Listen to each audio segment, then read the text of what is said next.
You guys ready? House Appropriations Subcommittee on Medicaid and Behavioral Health will come to order. Clerk, please take the call. Roll call. Chair Van Workum. Here. Vice Chair Green. Present. Representative Roth. Here. Representative Kuhn. Here. Representative Robinson. Vice Chair Rogers. Here. Representative Glanville. Here. Mr. Chair, you have a quorum. Thank you, Mr. Clerk. Representative Roth moves to approve the minutes of the April 22nd meeting. There being no objections, the minutes are approved. Thank you everyone for attending today. We're going to do a little bit deeper dive in some of the programs we have here in the state of Michigan related to Medicaid and home health care. If you look through the budget, there's several line items that deal with the aging population, particularly keeping people in their homes, nursing homes, and certainly end of care services. So I appreciate the groups that are coming in today. We have 3 presentations from the department, one from the Area Agency on Aging, as well as the Home Care and Hospice Association. So I want to thank those groups in advance for what you guys do and for being here today and shedding some more light to the committee of the projects and the programs that you work on. So first up, we do have the Department of Health and Human Services.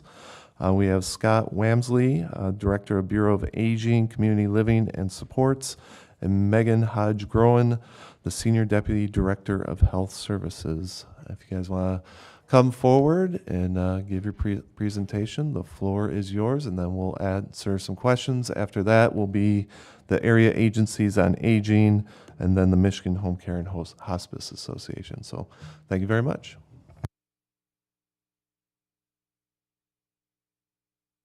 Thank you and good morning.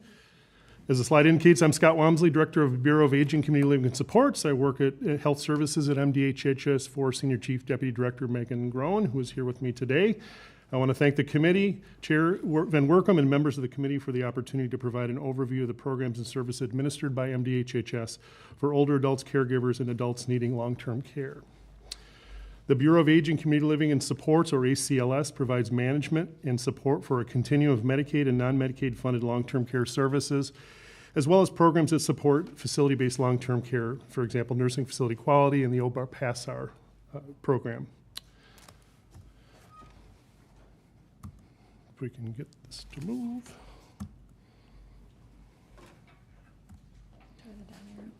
Pardon me? Down arrow. There we go. Thank you.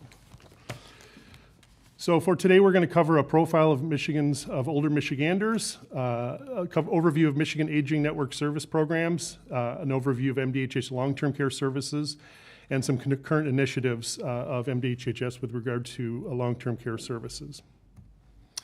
This provides the committee a snapshot of the older adult population in Michigan. As we know, Michigan is an aging state, which is a great thing. People are living longer.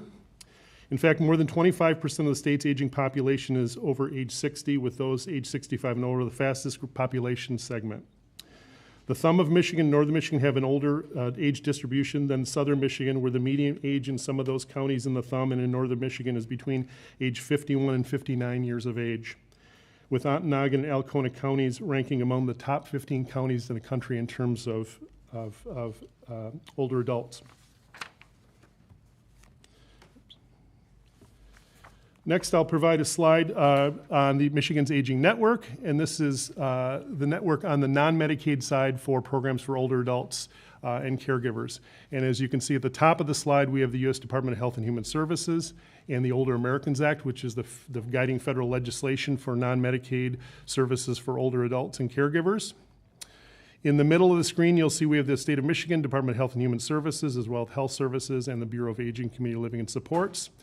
That section of the chart also shows the location of the State Long-Term Care Ombudsman Program, which you'll hear a little bit more about in another slide, as well as our Commission on Service to the Aging and State Advisory Council on Aging, which were both created in 1981 under the Older Michiganians Act. Below that, in the blue section of the chart, you'll see the planning and service areas across state under federal requirement. States are divided into planning and service areas, and each of those planning service areas has a designated area agency on aging. And in Michigan, we have 16 planning and service areas with corresponding 16 area agencies on aging across the state. And at the bottom section of the chart, you'll see we have more than 1,300 service providers across the state, providing services that are community-based, providing services that are for caregivers, for older volunteers, the elder rights programs, access services, in-home services, nutrition services, and the senior employment program. So that constitutes what's considered the aging network in Michigan for our non-Medicaid Older Americans Act and Older Michiganians Act funded services.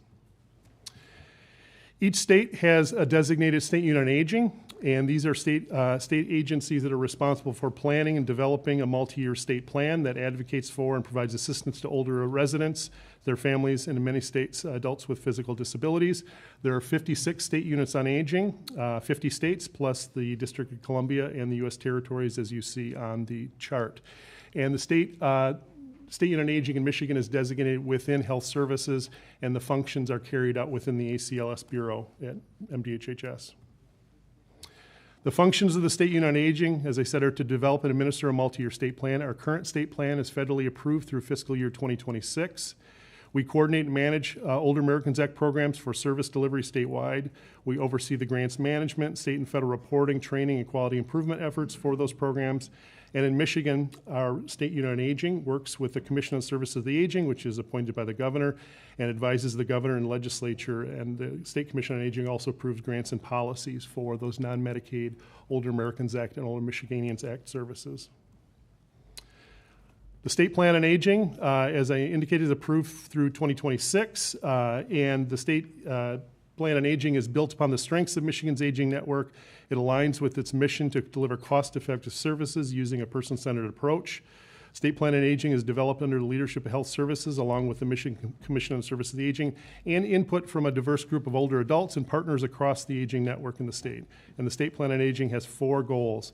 Access to services, which is an attempt to reduce barriers to access services for older adults and caregivers. Knowledge and awareness, to elevate resources and inform the public about aging service. Strengthening partnerships, to strengthen those multi-sector connections and collaborations and coordination to support older adults. And then to promote optimal health and preserving independence, assisting the aging population in reaching optimal health and preserving independence. So there are the 4 goals in the State Plan on Aging through 2026. When we look at the non-Medicaid aging programs for older adults, you can see we categorize those services in a couple of service groups. Care management, in-home services. So those mean services like care management, personal care services, homemaker services, chore services, services that really are intended to try to maintain an individual's independence and keep them in their homes as long as possible. And you can see at the bottom of the chart, in 2024, we served 23,227 older adults with more than 815,000 hours of in-home care under our care management in-home service programs. The second group of services to the right are our nutrition programs. These are the longest standing programs in the aging network. They're also the largest programs for older adults in the non-Medicaid side of our programs. And these would include what is often referred to as the Meals on Wheels program, so the home delivered meals program, the congregate meal programs across the state. And as you can see, these programs are intended to address malnutrition, food insecurity, and social isolation, and target older adults with greatest economic or social need. And in 2024, you can see that we served nearly 10.7 million meals to more than 95,000 older adults. And about 8.7 million of those meals are home delivered, and the remainder are congregate meals. And that has shifted over the years. In the late 70s into the early 80s, the congregate program was much larger than the home delivered meals program. And as the population aged and as there were more people living at home longer, the home delivered meals has certainly exceeded congregate meals in terms of the total number of meals served. To the right of that, you'll see our support for caregivers in the blue box. And these are programs like adult day services, respite services, caregiver support and training programs, other programs intended to support those caregivers that are vitally important for services for older adults. In fact, about 80% of the care for Michigan's older adults and for those who have a disability come from informal caregivers.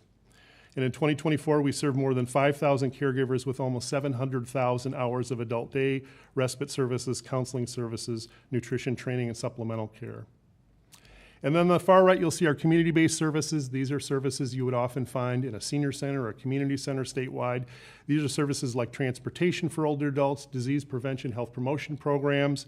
They may be a legal services program, but they're intended to really be a community focal point for older adults to be able to receive services in the community. And there's approximately 400 senior centers across the state that support older adults. And you can see in 2024, there were more than 270,000 individuals that were served through those programs out in the community. On the next slide, we'll see the non-Medicaid funding for Older Americans Act, Older Michiganians Act funded services. And you can see there's a total of $126.6 million. 54% of it, or $68 million, is in federal funding. State funds account for 41%, or about $51 million. We have some restricted funds under the Merit Award Trust Fund. That is about 3% of our funding. That funds respite and adult day services for caregivers, as well as other state restricted funds at about $2.8 million. That's also a caregiver funding for programs that provide support to caregivers. And then we have a small amount of private revenues, which is made up of our Senior Project Fresh program and local county dollars for that program. And we certainly appreciate the support of the legislature and the governor supporting the Older Americans Act and Older Michiganians Act programs. We're going to talk a little bit about the Michigan's Long-Term Care Ombudsman Program. The Michigan Long-Term Care Ombudsman Program is part of a requirement at the federal level that every state have a long-term care ombudsman program that addresses complaints and advocates for improvements in long-term care systems. The Older Americans Act requires long-term care programs to identify and investigate and resolve complaints on behalf of residents, to provide information to residents about long-term care services and supports, ensure residents have regular and timely access to ombudsman services, represent the interests of residents before governmental agencies, and seek administrative, legal, and other remedies to protect residents, to analyze and comment on changes in laws and regulations pertaining to health, safety, welfare, and the rights of residents, and to provide training, oversight, and management of local ombudsman programs.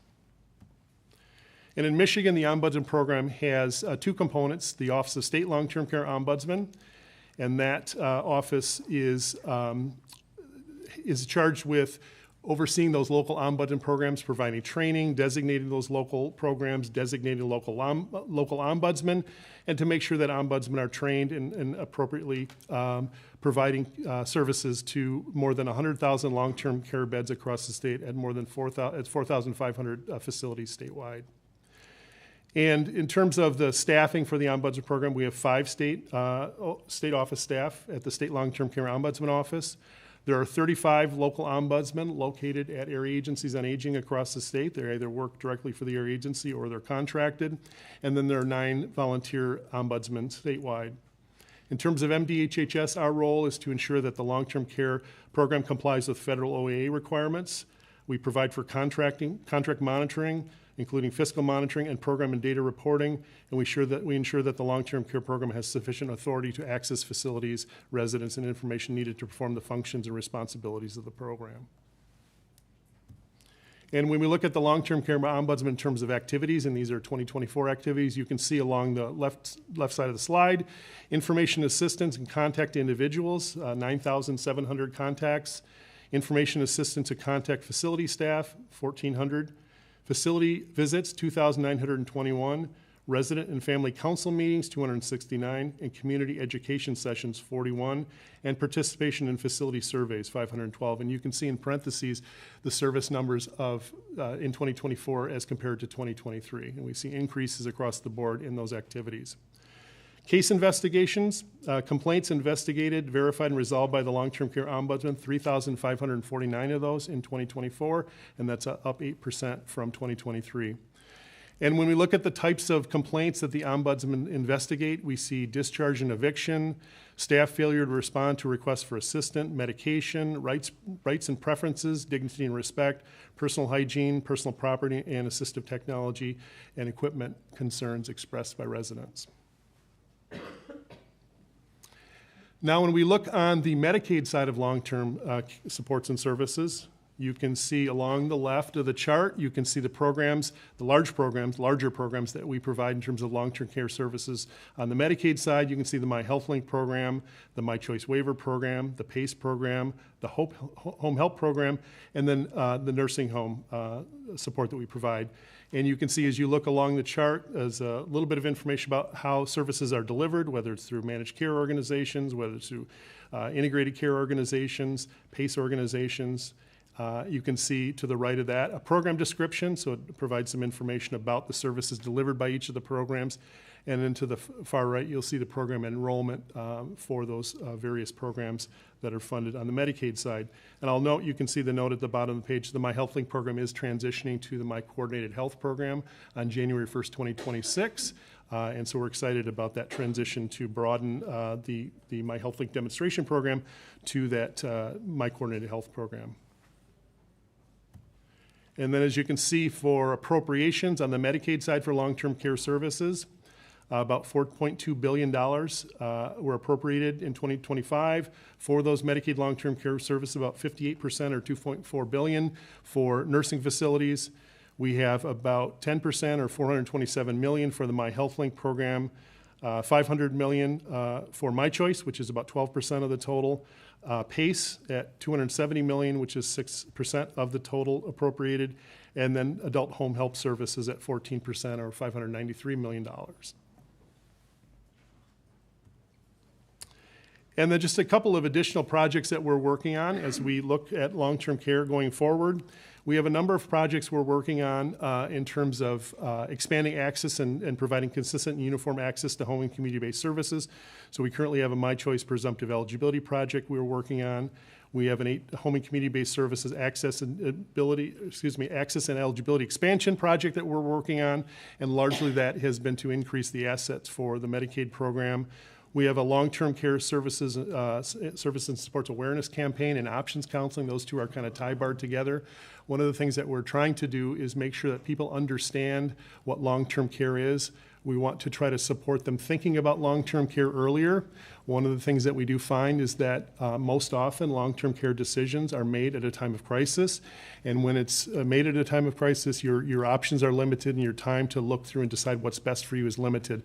So if we can get people to start thinking about long-term care, whether it's for themselves or for parents or other relatives, earlier and start to learn about the programs and also look at things that they can plan for themselves. So if you are, I'm 57 years old, in 20 years, a house with 3 sets of stairs might not be the best place for me. So I may have to think about things that are outside of public programs, but things that I can think about in terms of planning for my long-term care.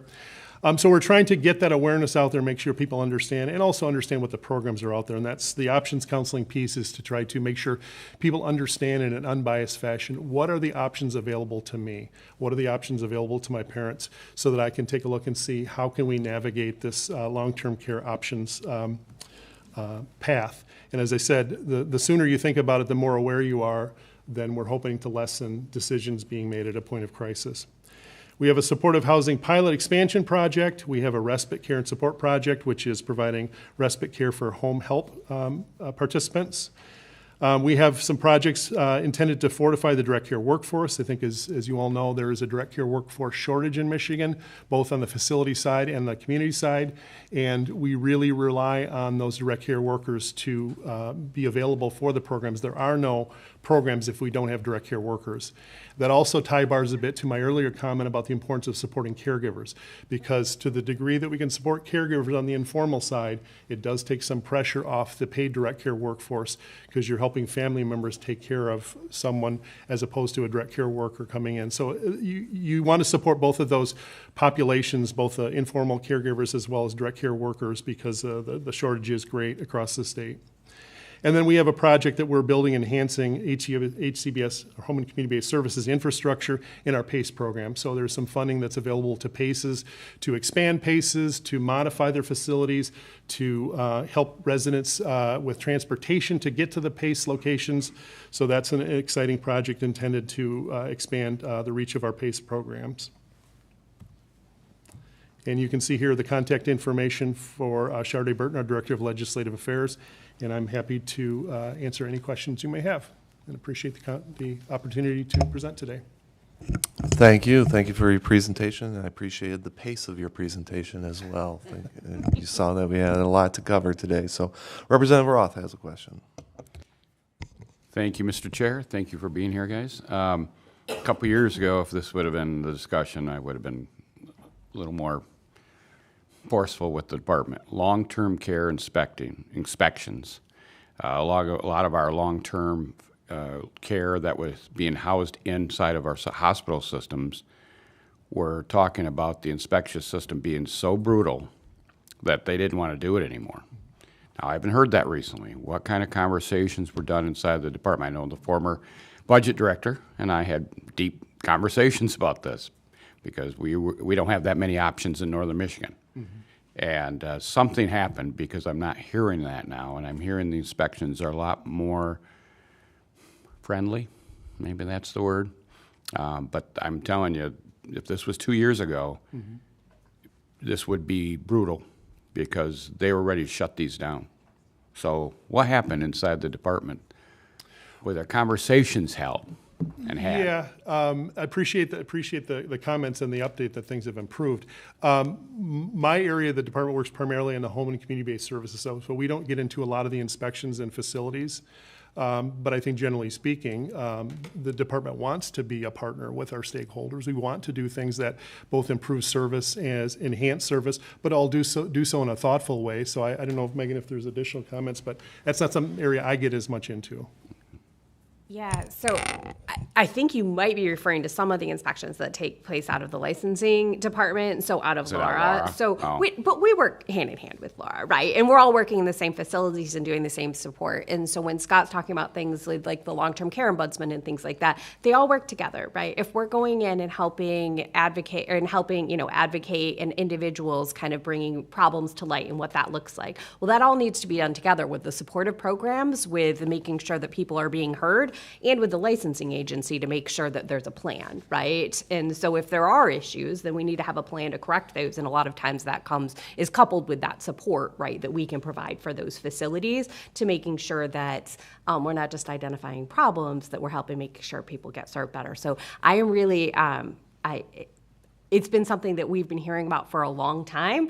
And I've really valued the work that we've done with Laura and other agencies to really come to a solution-oriented place on that. So thank you so much for your comments. It seems better, so I haven't heard these places contact me about it again, so I'm hopeful that everything's working well. Okay. Well, if you do, you know how to get a hold of us. I will let you know. Okay. Thank you. Representative Rogers. Thank you, Chair. My question is about payment, and it's a little bit complicated, so if you need to get back to us, no problem. But payment for a lot of health services, including many of the things you mentioned, is historically a carefully balanced house of cards. So you've got commercial payers, you've got Medicaid, which the state is a part of, you've got auto no fault, occasionally you'll have a workers' comp. Since we saw the very drastic changes to the auto no fault law in 2019, I've heard from residents that had to spend down their money. We also had the 56-hour cap on family attendant care. So there's been a cost shift, it seems, from some of the commercial and auto no fault payers into the Medicaid space, and some people have spent down their resources and assets and have been forced to go onto Medicaid. Have you seen, or could you look into or let us know what that Medicaid shift has been, particularly in people that were never on it before 2019? Yeah, as you mentioned, that is a fairly complicated issue. I think it is one we can take some research and get back to you, certainly. And then can you also outline, I know I haven't had a time to read the entire report that the governor just issued through DHHS, if the federal government cuts Medicaid to the levels that have been proposed, what impact would that have to some of these long-term care programs that you're describing? You want me to take that one? Sure. Okay. So, I think that's a good question, right? And there's three ways that you could, if we're talking about hitting a dollar amount, right, and hitting a dollar target, there's three ways you can cut Medicaid spending. The number of people that we serve, the services that we provide and the rates we pay providers. And so I can't tell you exactly what the specifics of that look like, because that's a decision that's not mine alone. It's with those in this room and the federal government and others, right? But those are the things that you look at. And so when you look at things like home and community-based services that, are also an investment, right? To make sure people have the resources and the programming that they need to stay in their homes. A little bit of support as opposed to maybe being in a nursing home. Both are very important, and depending on your situation, that's why we have things like options counseling, right? To help people understand what those options look like. But when you do look at dramatically bringing down funding and programs, you look at decisions that might be challenging in areas that are also supportive of future budget costs, if that makes sense. So when you look at things that might be technically optional services, according to the federal government, the impact of that is not necessarily things that I think most of us would feel like are optional in our lives or our loved ones. Thank you. I appreciate that. And just as a physical therapist, I'll comment that when you do have a reduction in the in-home care, it sometimes has those unintended consequences of increasing falls, and then people end up in our hospital emergency rooms, et cetera. So I appreciate your comments. Thank you, Chair. Let me, I guess, piggyback a little bit off of Representative Rogers' question. I've certainly seen the governor put out the executive order or the memorandum asking for analysis should the federal government reduce Medicaid. I certainly have seen the Senate did a hearing on this. This is not what this committee has done. We have been looking at this very pragmatically, waiting for if anything should happen at the federal government, but being prepared should do anything. That's why we're bringing folks in like this. But since this conversation was brought up and wants to be used to continue to create some concern in the Medicaid space, is the department prepared to offer recommendations on 3 of those options that you prepared, or you said would be the pots in which we need to draw? Would this department actually come out with recommendations? I think what we would need to do is see what actually happens at the federal level in terms of I think that's what exactly right. Yeah. I think we actually have to wait and actually see if the federal government does something rather than speculate and create all this concern in the Medicaid space. And that's not what we're using this committee to do. But if we're going to continue down that dialogue, then I surely expect the department to come up with some recommendations and make them publicly. Representative Glanville? Thank you, Chair, and thank you both for being here. Just kind of keeping, I had 2 questions. So kind of keeping in the theme of funding, we may not have control over what happens at the federal level, but I feel like we have control what happens at the state level. And it is my understanding that we are sitting on a roughly $55 million bill for Medicaid here in the state. Is that correct? That we owe some of our health providers some money in the Medicaid space, and I'm wondering how that might be impacting services, or how that would impact services going forward if we continue to renege on our contracts in such a way. So I think what you're referring to is shoring up the rate certification that we sent to our Medicaid health plans. At the end of last year, we did see an increase in acuity, as well as costs in dental and things like that. And so when we build actuarially sound rates, sometimes there is experience data that is shown along the way that actually things cost a little bit more than we had thought that they may, especially when you're looking at the public health emergency unwind and redetermination starting last year. It did turn out that those who were on Medicaid were, quite frankly, a little bit sicker than the population that we had previously. And so that's something that, I'm not really exactly sure where those conversations are at with this committee, but it's certainly something that, yes, that was a piece that we were looking at from last year to close those books. Right, I appreciate that, but I was wondering if we don't pay that bill, how does that impact services in the future? And as I'm looking at like the long-term care ombudsman data that you gave, we see an increase in some needs. So if we are, unwilling to meet our obligations currently, what message is that sending, and how do you approach how you might be, resolving some of these issues going forward? Does that cause you some uncertainty, or what does that look like? Well, we certainly want to be working with the committee closely on any rate adjustments that the department needs to make. And so that is specifically for the Medicaid health plans. And so that is a past piece. So as we're looking at rates for 2025 and things like that, those are certainly conversations that we'll have here in terms of, we do have contracts with the Medicaid health plans and are required to pay them actually sound rates. Thank you. Thank you. We've heard some concerns about the rollout of the electronic visit verification system. Where are we with that rolled out, and have we been receiving penalties because of the delay and the problems that we've had with the EVV system? Yeah, so EVV is certainly a huge undertaking for both the department and for our providers across the state. It is a heavy lift. There's no other way around it. The Federal Cures Act, which is the law requiring EVV, is pretty extensive in terms of the requirements. So we looked at the issue of EVV from sort of two phases. One would be to address what Chair Van Workum, you're identifying, which is federal penalties. So we did get out from under federal penalties as of 9/30/2024, and that was a focus of ours in 2024, was to get to the point with CMS that those federal penalties were no longer hitting the state.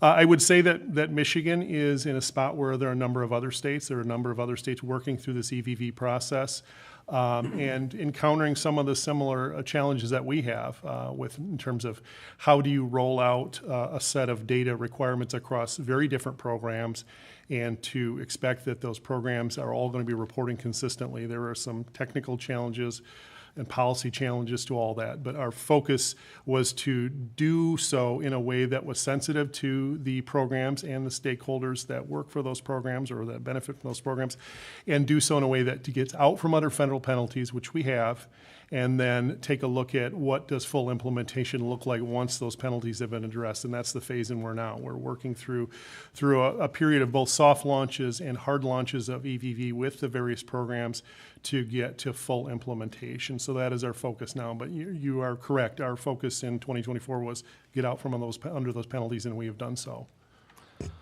Also, in your presentation, you mentioned that about the dynamic changes of the older population, and we have more in the north part of the state compared to the southern. I guess what are you guys seeking? What's the challenge or concern here of getting services more into the rural areas of the state? Is there some gaps that we have in providing, in the care that we're providing there, and what are some of the ideas or solutions that the administration is looking at? There are certainly gaps. I think our area agency on aging director from the Upper Peninsula is only half joking when he says that they have to home deliver meals by snowmobile sometimes, because there are great distances in those rural areas. And one of the challenges you see is the lack of direct care workers. Often you have in some of those counties the younger members of families moving for employment purposes of the southern part of the state or other states, impacting the ability to provide informal care, impacting the ability to find direct care workers. The cost of doing business is going up.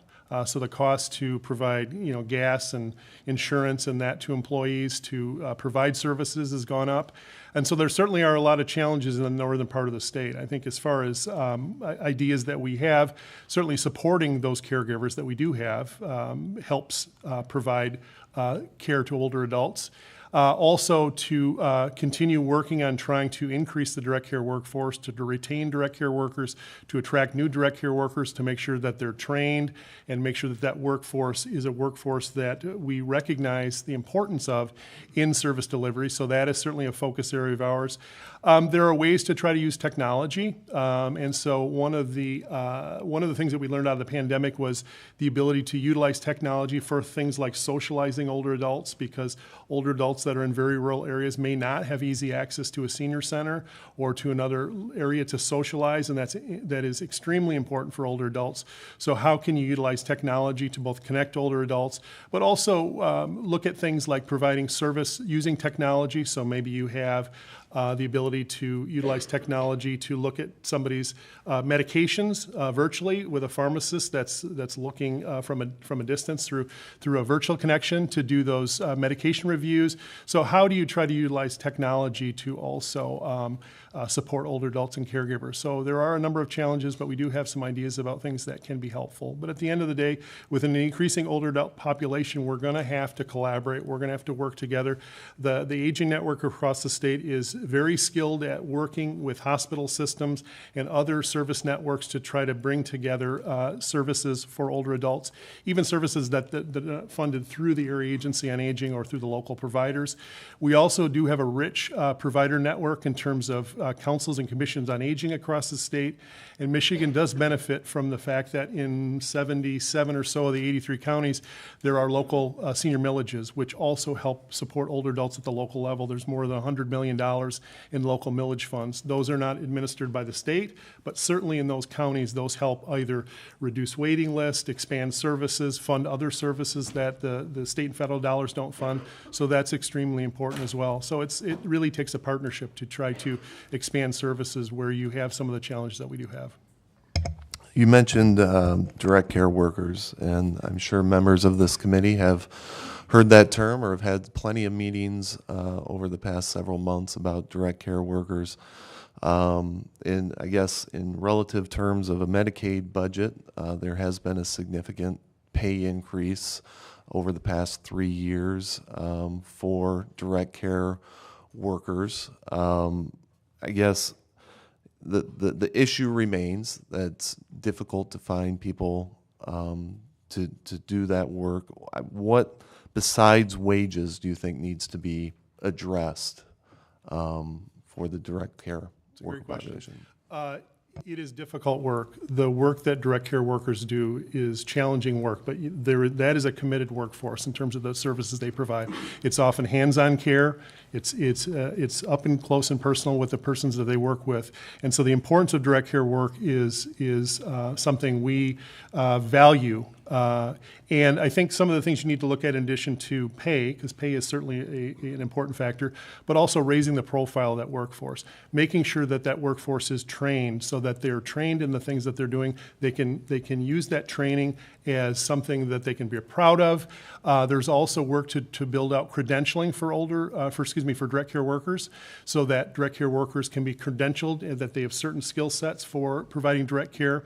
And then also trying to attract and retain, make that workforce something that people want to enter into. So whether it's programs at a community college where somebody can go in and do direct care work while they're in school in, say, a nursing program to bring people into that workforce, but also certainly try to retain workers that are in that workforce, again, by building out training, building out credentialing, and also looking at retention programs. Are there ways to keep those workers in that workforce by bonuses, other types of opportunities for them? So pay is certainly important, but there are other things that are important as well. Are those things the department is doing, or are you relying on the agencies and providers to do that? So we do have some programs. We are working with the MPART Alliance at Michigan State University on both building out training and credentialing, and also looking at incentive programs to try to see what really works. And they're partnering with local home care agencies and other organizations that hire and employ direct care workers to test out those opportunities to try to raise the profile of the workforce. So yes, we are fully engaged with them on this. Representative Roth? I guess I'm on, but my light didn't come on, sorry. Thank you, Mr. Chair. Are there any studies inside the department or external studies that you've seen that show that a lot of our older adults do better in their own home? I think during COVID we saw that. I mean, people that were in their own home were able to do that, and programs like PACE are a fantastic one. Are there any studies that you guys can point to inside or outside the department that show that? Yeah, I think we certainly can pull some of those studies together and send them along to the committee. And I think we do also know that, generally speaking, people want to stay home as long as they can. And so to the degree that that's what they want to do, I think as long as you have the proper supports and services around that can keep somebody in their home as long as they can safely, it's something that we strive to do, but we certainly can pull together some of the research for you. And less expensive, I would think. It is less In expensive, the yes. long run, too, Yeah. correct. Grand Traverse is one of those that are getting much older every 10 years, so just throwing that one out. Appreciate it, Mr. Chair, thank you. Thank you for your testimony today, informing the public on a lot of the programs that the department is working on related to the Medicaid budget. But we do have 2 more presentations today, but thank you so much for coming by. Thank you. Next, we have the Area Agencies on Aging. With us, we have David LaLumia, the Executive Director of Area Agencies on Aging of Michigan, Kendrick Heinlein, President and CEO of Area Agency Aging West Michigan, and Monica Freer, the Interim Executive Director, Region 7 Area Agency on Aging. Thank you for joining us. Thank you, Mr. Chairman and members of the committee. My name is Dave LaLumia, and I'm the Executive Director of the Area Agencies on Aging Association of Michigan. And there are 3 AAA directors with me today who will introduce themselves and say a little bit more about their programs as we move forward. But we're a part of an aging network, and you may hear that term. The Aging Network includes our federal partners at the U.S. Department of Health and Human Services. It includes the state partners that you just heard from the Department of Health and Human Services. It includes the 16 area agencies on aging that cover all 83 counties in Michigan. There's a network of over 1,300 community organizations that contract with the AAA network to provide the local services, and more than 10,000 direct care workers provide in-home services to some of our most vulnerable citizens. The Aging Network serves Michigan in many ways. First of all, it's, as I mentioned, a statewide network. It's a trusted local source of information and assistance. It conducts local planning, identifies community needs, and is an advocate. And it assists older adults in learning more about available community resources. But one of the most important functions of the Aging Network is the management of the My Choice program. My Choice served over 16,000 older adults and persons with disabilities last year. My Choice supports older adults in their homes, avoiding or delaying placement in institutional settings. And the Aging Network has demonstrated its capacity to serve people where they want to be in their own homes. In-home services are also a great value to the Medicaid program and to the state as a whole. Much has been said about the aging of the population, but I think one statistic that's pertinent to long-term care is that the baby boomers begin turning 80 next year in 2026. And the My Choice program becomes even more essential as this huge population cohort ages and requires in-home services to live with dignity and independence in their own homes. So we request your assistance in keeping My Choice strong and in improving statewide access to My Choice this year and in the years to come. And now let me introduce Monica Freer. Good morning. Thank you for having us here this morning. My name is Monica Freer. I'm the Interim Executive Director at Region 7 Area Agency on Aging. And I'm going to start off with giving you a little bit more information on exactly what is the My Choice Waiver Program. We throw around all these words in these programs, but sometimes we don't understand, what it actually entails. As Dave said, the My Choice Waiver Program has 19 waiver agents that cover the entire state. Last year, we served over 16,000 participants. The core focus of My Choice Waiver is on providing home and community-based services that enable vulnerable adults elderly or with disabilities to remain living in their homes or community settings of their choice rather than requiring nursing home placement. Keep in mind that that can include not just their own home, but when that's not feasible, we also provide care for them in assisted livings and AFC homes. To be eligible for the program, a participant must be financially eligible. That means they have to have active Medicaid. They must qualify physically by meeting nursing facility level of care.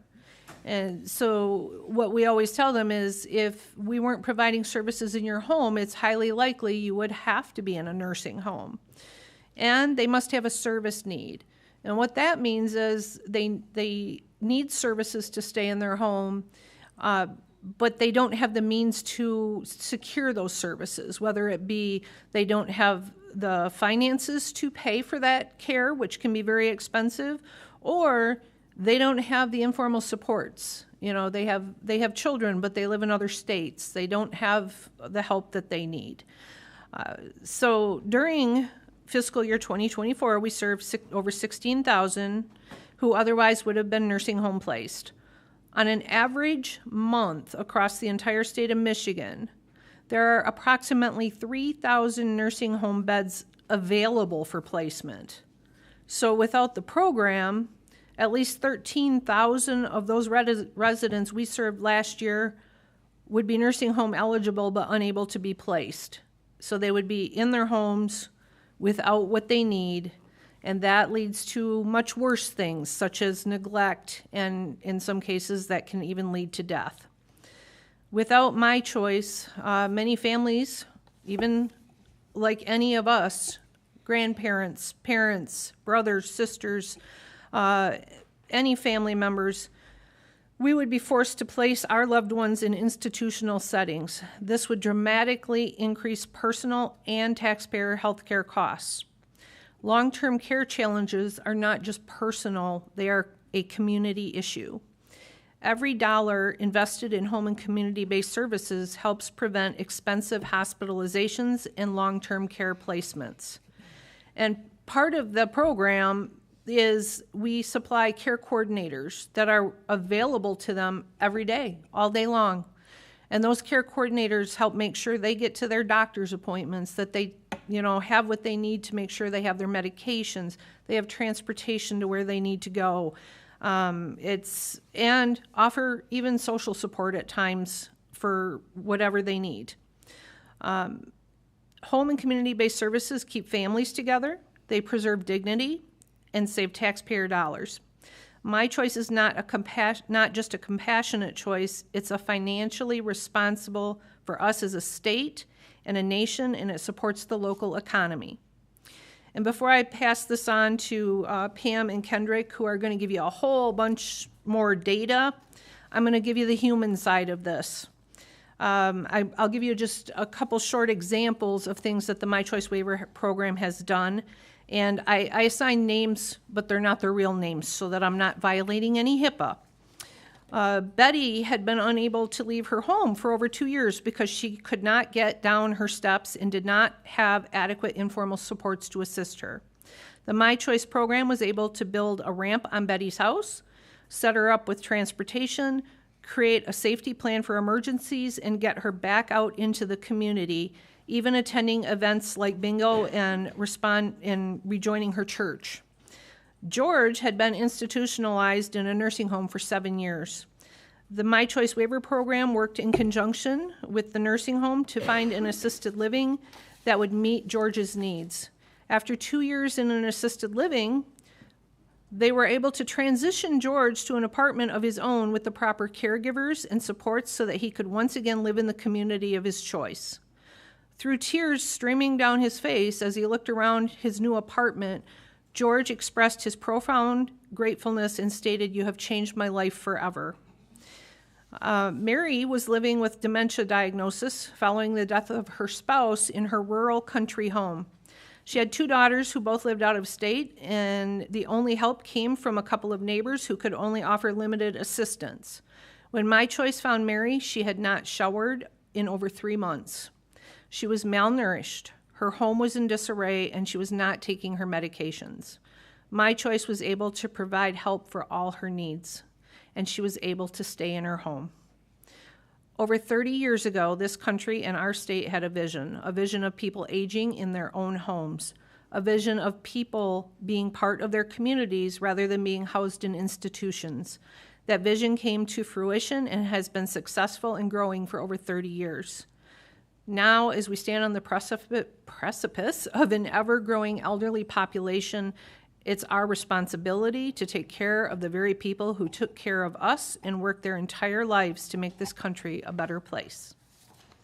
Thank you, and I will pass it on to Pam. We're gonna switch. Sure.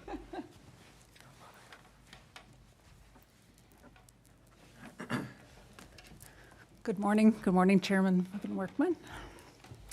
My name is Pam Curtis. I'm the CEO of Senior Resources of West Michigan, which is the area agency on aging for Muskegon, Ottawa, and Oceana counties. I'm going to talk to you a little bit about the community impact of My Choice and the savings to the Medicaid program.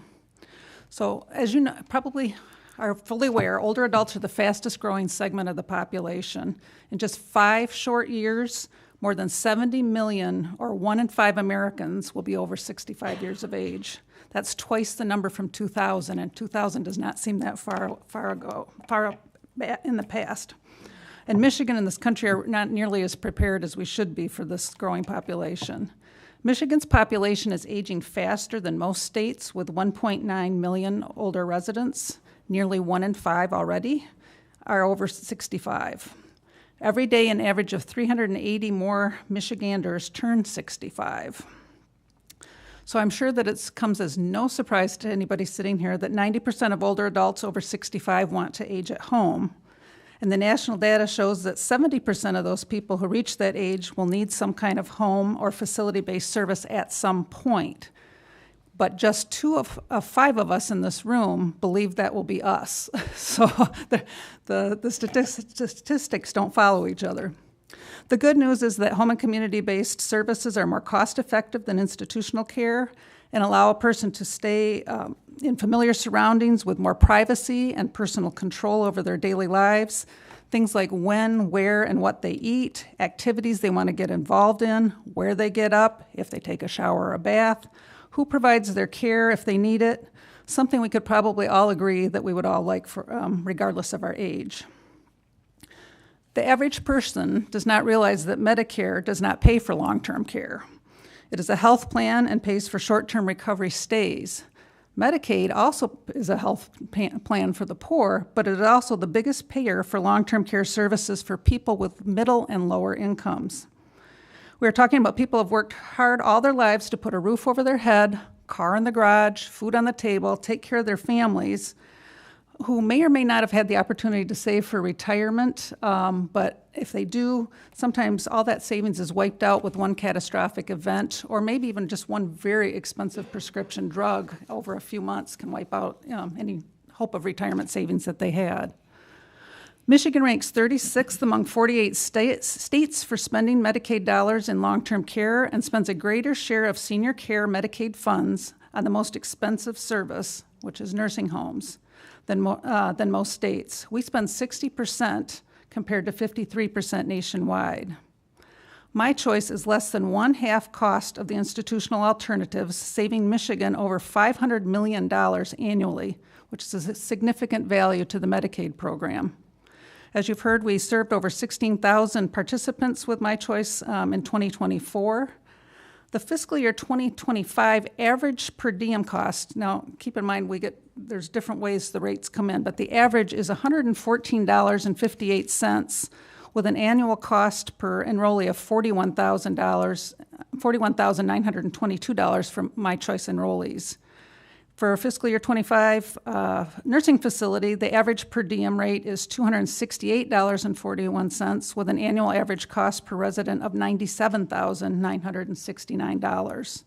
With My Choice, the average annual savings then is $56,048 per participant in Medicaid.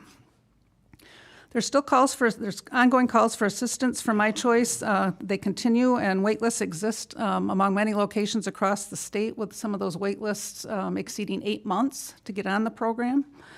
But without My Choice, many older adults and people with disabilities have no option for but nursing home care, even if they could live safely at home. I want to give you just a little local flavor, just because we're talking in big numbers with the state. As I said, Senior Resources covers Muskegon, Ottawa, and Oceana counties. We served 1,247 people with our My Choice program, and about 14,000 overall with all of our services. For us, the 2024 average annual savings to Medicaid was about almost $59,000 per participant. We contract locally with 76 providers, and that includes providers of personal emergency response systems, community living supports, which provides those home care services, transportation, private duty nursing, local adult day health and daycare programs, and home-delivered meals, just for a few examples. We can't do what we do without that local network. And we also have the ability, I know our friends from hospice and home care are here, we also have the ability to coordinate with hospice services so we can keep people in their homes with waiver and hospice, coordinating those services together, which just makes that end of life that much smoother. One does not have to back out for the other to be involved. And we certainly have seen an increase in acuity levels over the years. I've been at Senior Resources for 35 years, and so I saw the start of the waiver program in our area. And I couldn't even begin to describe how the acuity levels of our participants have changed over the years. We have people with trachs and, just a lot of significant needs for the heavy-duty home care, but yet we're able to still keep them safely in their homes. Our current wait list, we share a wait list with Reliance, who covers actually both Kendrick and my area as the competing waiver agent in the area. The wait list is 380, and 228 of those have specifically requested Senior Resources. The wait time's about 6 months before we can get to them. Our program is, and I think all waiver programs are NCQA accredited for case management for long-term care, long-term services and supports, and we have a high client satisfaction level. 99% of our participants report that their supports coordinator is helpful. 99% report all activity for daily living needs are met, and 90% report fewer falls within the last 90 days. Part of our duties also include auditing those providers that I talked about for potential fraud, waste, and abuse, and also to make sure that they're providing the services as we've contracted them for. We do regular investigation and reporting of our providers, and those reports go to the OIG, the Office of Inspector General. Funds are pulled back when they are not can't be accounted for, and contracts are ended for repeated poor performance. I lastly just want to end, we've heard some concerns about duplication in long-term services, especially where Medicaid's involved. And My Choice and PACE often get put in that lumped together, and I just want to address that duplication a little bit, because the qualifications are very similar, but the service is delivered differently, and each one of it has its own merits and offers choice. So My Choice is available statewide. PACE serves 24 areas throughout the state. My Choice serves people 65 years of age and older, and persons with disabilities 18 and over. And remember, these are all people that qualify for nursing home level of care.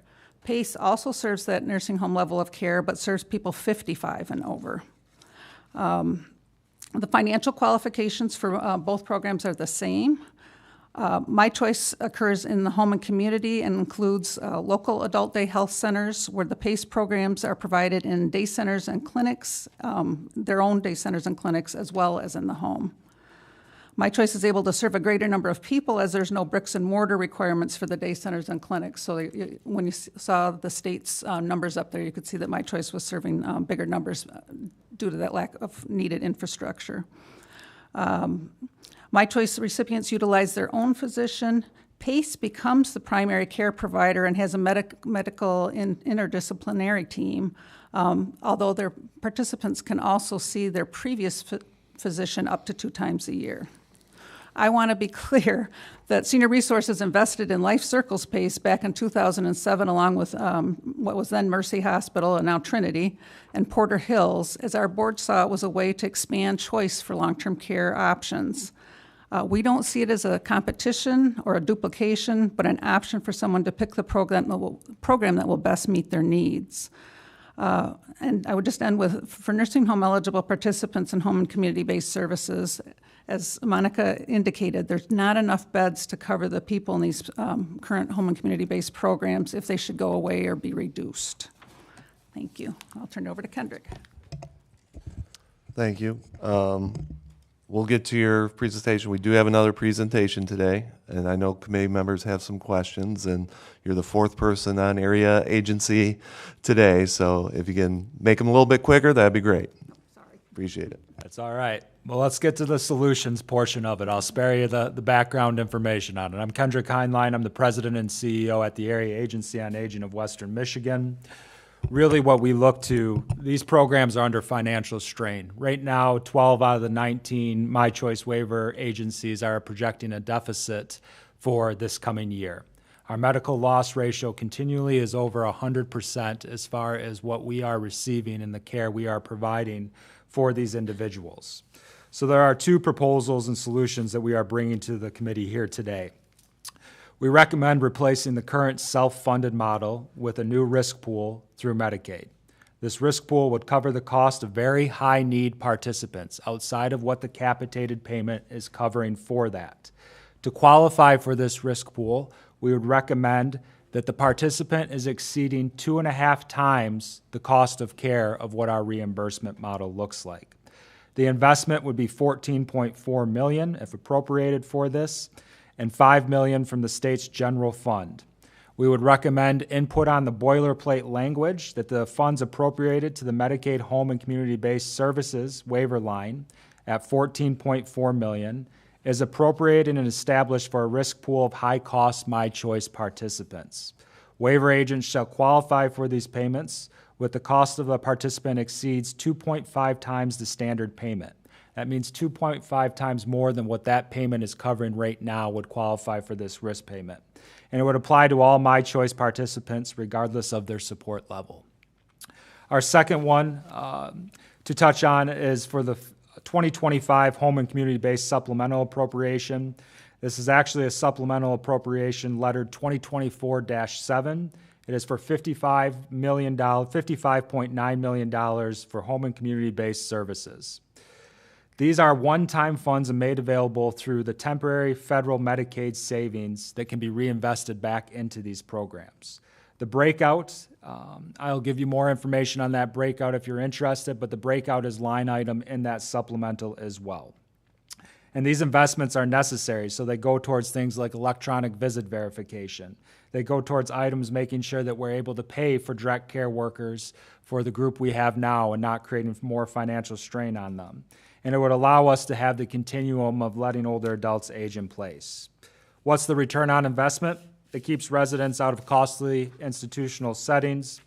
It reduces Medicaid costs and long-term provides oversight to minimize fraud, waste, and abuse. It keeps the care local in the areas where these individuals are aging. And it supports these service providers, which really are the backbone of the communities that we live in. More individuals will be institutionalized, and when we look at that being roughly about 3 times more than what it costs us to provide this care in the home, it is quite frankly not an option we can afford to pay and not invest in to make sure not only are we being fiscally responsible, but we're allowing the 3 out of 4 older adults the ability to age in place. That's as quick as I can go for you. Much appreciated. Yep. Representative Rogers has a question. Thank you, Chair, and thank you for your presentations. My question is about the history of the rates. And again, if you need to follow up, that's fine. But in the handout from Area Agency on Aging for the My Choice rate waiver, it says 2025 average per diem cost. So my question is, do you really mean cost or do you mean rates at $114.58? My guess is the cost is more than that. Go ahead. That's the rate. That's the average rate. When we take all of our rate cells and combine it into one, it's the average rate. And do you have a flavor or a sense of, can you tell us when the last time the rates were changed? how long it's been? Actually, yes, they're looked at least annually and sometimes biannually. In fact, we're waiting on the actuarial office right now for a mid-year rate review, especially due to the increase in minimum wage and the ESTA. So they're taking a look at that right now, and we're hoping to know by the end of this month if there's going to be a rate increase. And there was one for 2025 that actually was helpful. We had some inadequate rates before. We've been having great conversation with the state actuarial office, which is new over this past year, when we started speaking up about some of the issues that were happening and how some of us were upside down because of inadequate rates. So there's been great strides made, and we really actually appreciate that contact with the state actuarial office to have those conversations. Thank you, that's helpful. If you could send some kind of follow-up information for like the history over the last maybe 5 or 6 years through the chair, that would be great. Thank you. Thank you. Representative Glanville. Thank you, and thank you all for being here this morning. I wanted to follow up on the question from Rep. Rogers. I've heard about this rate dispute or concern for a while, and can you just remind me? I think we all met with Milliman and the actuarial a couple of weeks ago, but can you just remind me or confirm for me, as I understand it, when they're determining a rate, let's say for 2026, they're actually using a rate based on payments from 2023? Is that how that works? Like the last full year of, yeah. It is. So there's a 3-year look back that goes into that rate setting process. So if you look at what those rates would currently be capturing as far as the pandemic goes, those raise some of our concerns about not adequately reflecting the true cost of the service in present day. And do you have, again, I see, like, this is the rate you're paid. Do we have, what does it cost? So you're paid $114.58. Is that what I'm saying for the Yes, Bertine that's rate? the average across Yeah. the So way what rate. is the actual cost of all those services, like a per diem? It would vary. So there's 6 different rate cells, so I'd be hard-pressed to give you an average cost. I can tell you on average, we lose about $334 per participant we bring on in the current rate structure. Okay. Thank you. Thank you. Thank you very much for being with us and giving us some more information on the area agency. Yeah, thank you. Sorry, we're moving fast. Got lots going on.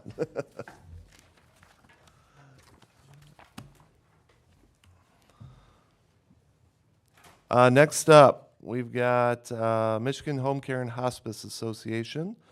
Laura Haynes, the President and CEO, Michigan Home Care and Hospice Association. Jamie Lalunde, President and CEO, Angela Hospice. And Laura Alexander, owner and CEO of Compassionate Care Home Health. Thank you for joining us today. Good morning. Thank you, Mr. Chair and members of the committee. I am Laura Haynes, President and CEO of Michigan Home Care and Hospice Association.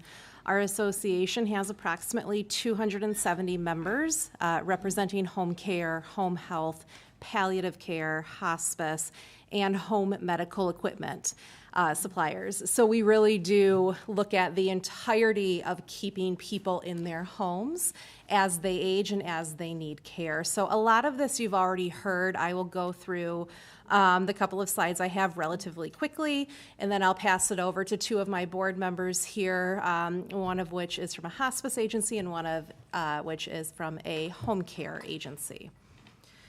So we've already kind of talked about this. The home and community-based services are really what our providers in terms of Medicaid provide services through.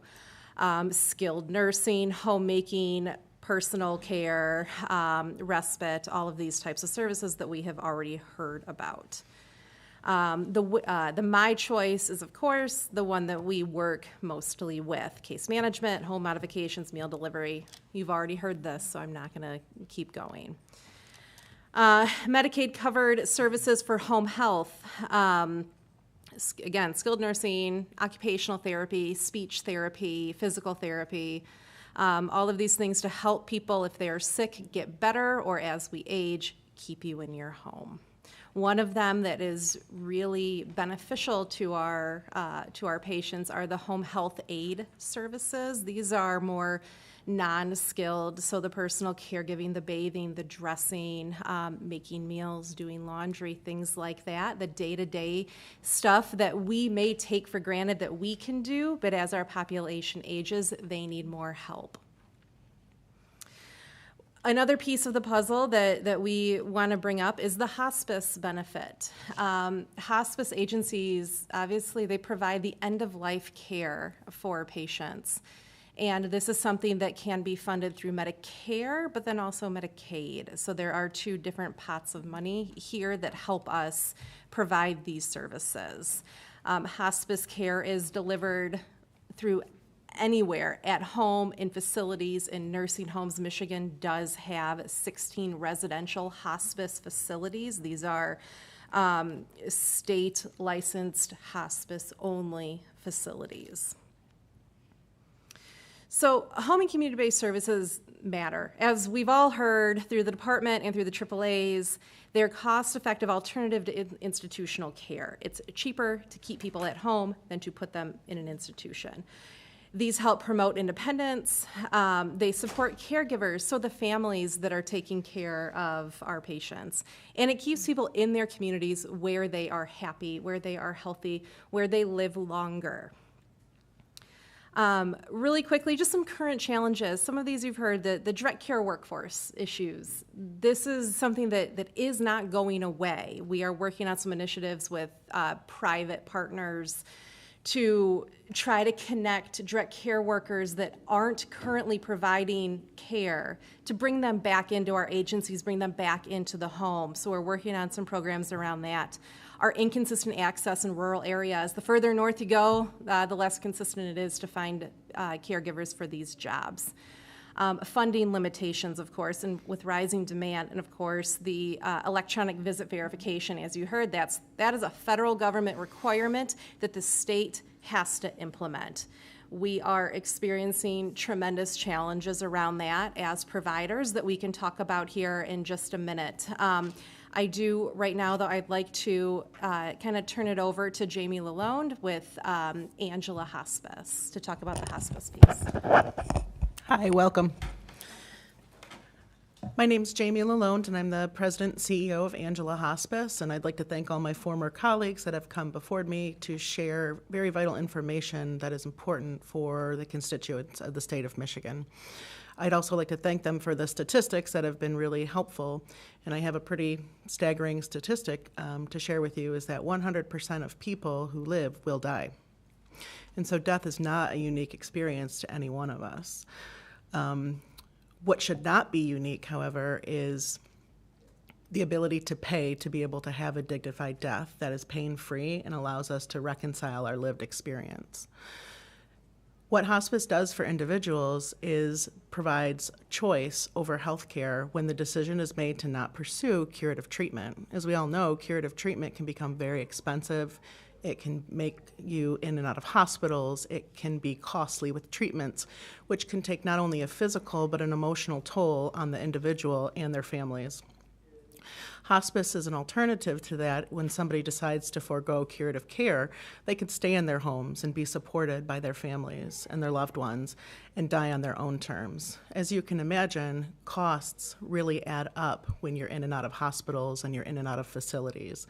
And being able to stay in your home and be supported by hospices are a very important alternative to that. What hospice does provide: social work services, nursing services, aid services that help people live out their last days in dignity, comfort, and pain-free.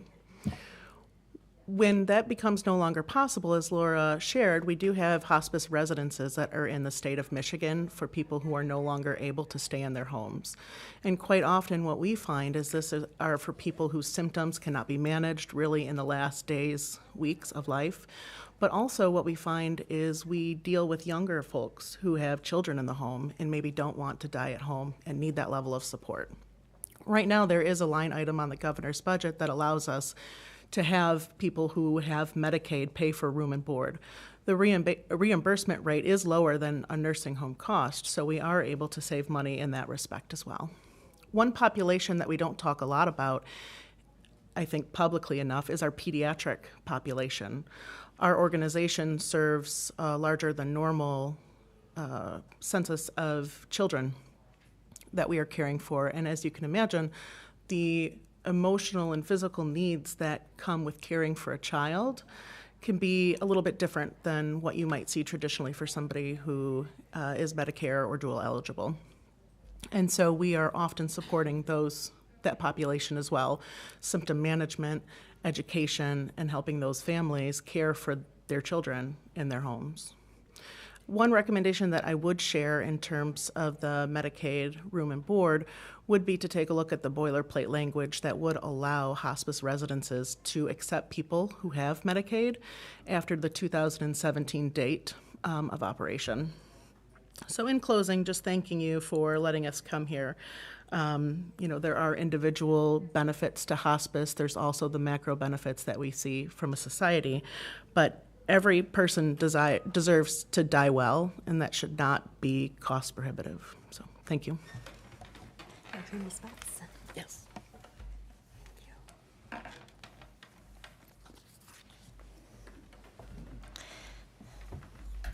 Good morning. Thank you so much for the privilege of being here this morning. I know you're on a time crunch, and I'll go really fast. Actually, I did bring some handouts. I don't know how this all works, if you want them or how you want to do this, but you can have them. My name is Laura Alexander. I'm the CEO and co-owner of Compassionate Care Home Health Services. So, and I want to talk a little bit, kind of highlighting some of the things we've talked about. For many Michigan residents requiring long-term care services, as our partners shared, that can be done very cost-effectively in the home setting, up to a point.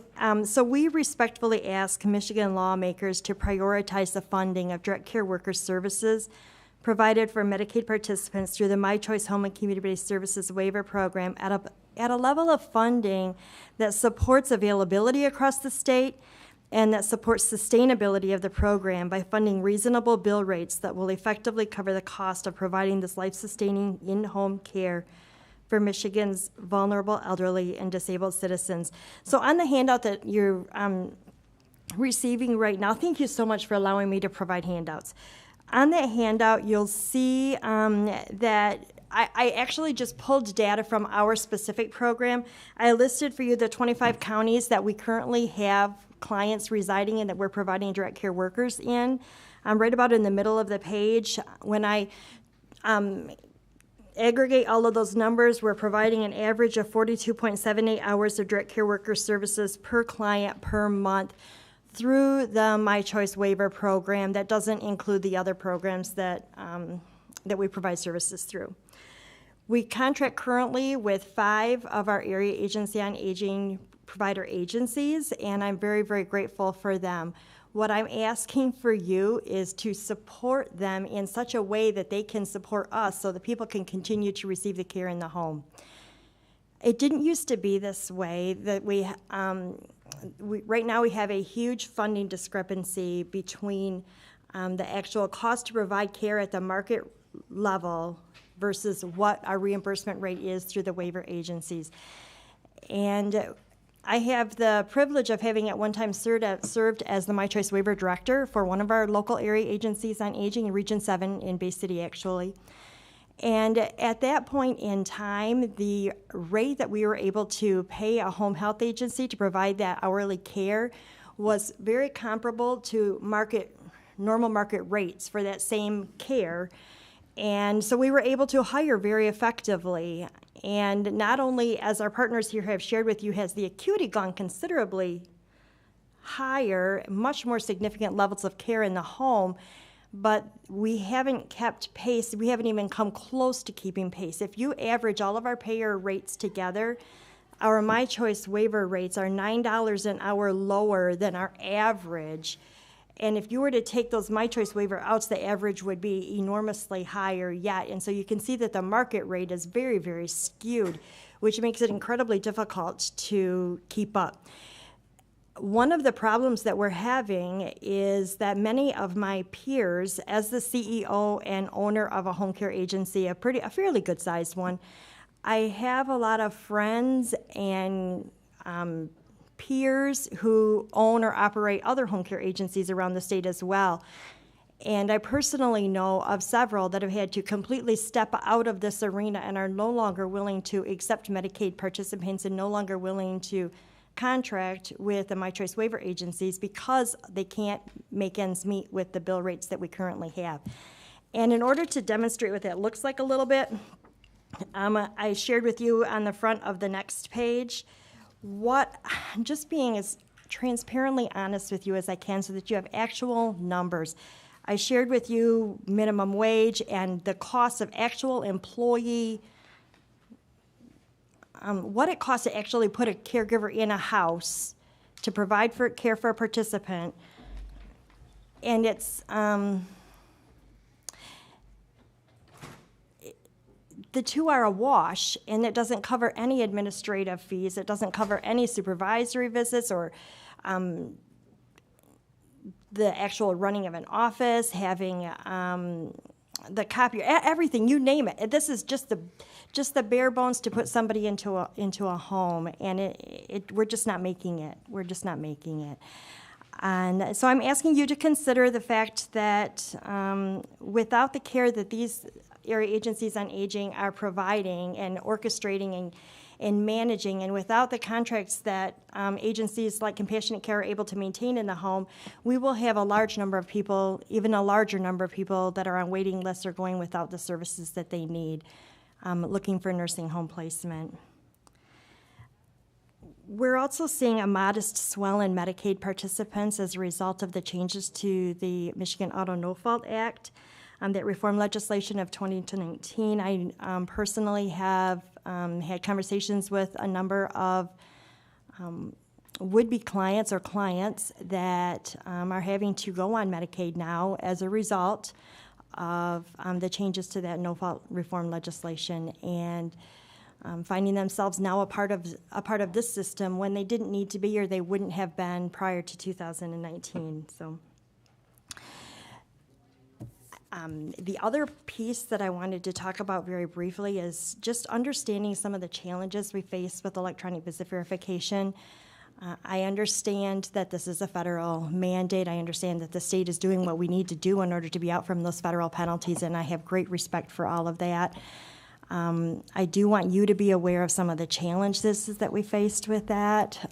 For example, the increased cost burden is significant on the agency in order to make this happen, and the funding from the state isn't there to cover any of that. Also, many of our residents live in very rural areas where there simply isn't connectivity anyways, and so EVV really can't do its job. The EVV is designed to provide a geolocator so that the system knows that the caregiver is physically present at the client's address, goes through all the data, the client signs out afterwards, signs their name electronically on the system, and then they clock out while still at that physical address, which in theory is a wonderful thing. In practice, in the rural areas, it's simply not possible. I did provide you, I know you're on a time crunch, I'm not going to read you all of this. I do want to be available to you if you have any questions. I'm happy to come back down in their time and speak with you individually if that's better for you, whatever is best for all of you. But thank you so much for the privilege of being here today. No, thank you for being here. And again, apologize for the time crunch. Try and get in as much as possible. I know committee members may have some questions here. Representative Robinson. Thank you, Mr. Chair, and thank you for your presentation. I wanted to ask about the pool on which you use these healthcare workers sending into people's homes. Anybody who's experienced that know it's not pretty. You see the worst of humanity, right? So I guess my question is when these folks are going to are they all healthcare professionals, or are you utilizing family members? And if so, is there a difference in cost? Because I appreciate the breakdown of this, and when you look at how much these folks are paid, I mean, considering the work it is. So do you utilize family members, or is it just healthcare professionals? And what's the difference in not only cost, but training? Actually, in order to hire a family member, we require them to go through all of our orientation, all of our training. They have to pass extensive background checks, the same background checks anyone else would have to pass. And so we do have a few caregivers who are providing care for a family member if that care was requested specifically by the Area Agency on Aging that we're contracted with, or CMH, or whoever the contract agency is. If they request that we hire a particular family member, and if that family member wants to do the care and can pass all of the backgrounds and orientation and training, then certainly we will hire them. That is the exception and not the rule, and there is no difference in cost, with the exception of the recruitment piece. Thank you. Thank you again for being here. I'm sure we'll have committee members follow up with you if they have any additional questions. But I want to thank everyone that came today. Very important topic, particularly with the Medicaid budget and the programs that it supports. And we'll continue to have this conversation as time goes on. But I want to thank you guys. I want to thank committee members for sticking with it for an hour and a half. I know Representative Roth has a committee at noon. But I will note to the committee members, we didn't have committee last 2 times, so I appreciate you sticking with us for the full hour and a half. So with that, being no further business, the meeting is adjourned.